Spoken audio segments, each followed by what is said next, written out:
thing I probably want to cover, Andy, is the entire industry has adopted this standard that where we rate speakers, we use the term so many watts RMS. And here's the thing. Even though it's kind of become an accepted industry standard, RMS is not a power rating for a speaker. Never was, never has been, but people have kind of gravitated to RMS means that's the how you rate a speaker for continuous power or burst power or whatever. But really, RMS is how you calculate power. It's not a rating system for a speaker, although our industry has kind of adopted RMS as that way to talk about it. Really, what it should be called, and KICKER in its day, if you go back in some of the old days where KICKER did it, it was called music power handling. There was another word I'm trying to remember what it was. Nominal power.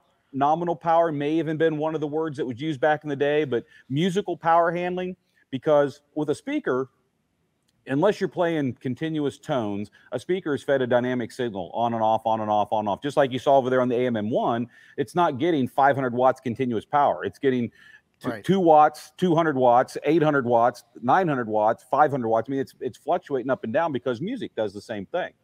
So RMS is simply a term. It stands for root mean square. And RMS is how you calculate the voltage, how you take a voltage reading of an AC waveform, and you calculate the workload or the power that comes out of that that's actual work.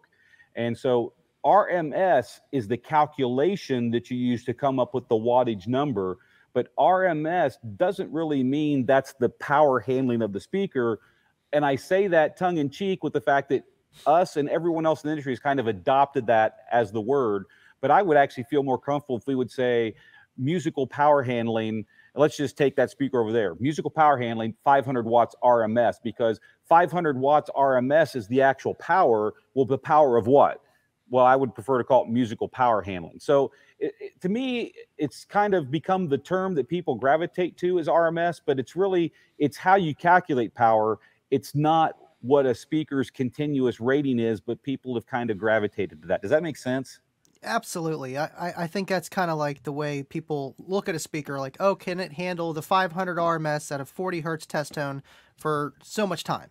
And if it doesn't, then it's junk. So, I mean, you could verify it that way, but it really depends, you know, what the equipment that you're running and what kind of coil. It comes down to the coil size, really, of how much a driver's going to handle, and then other factors as well.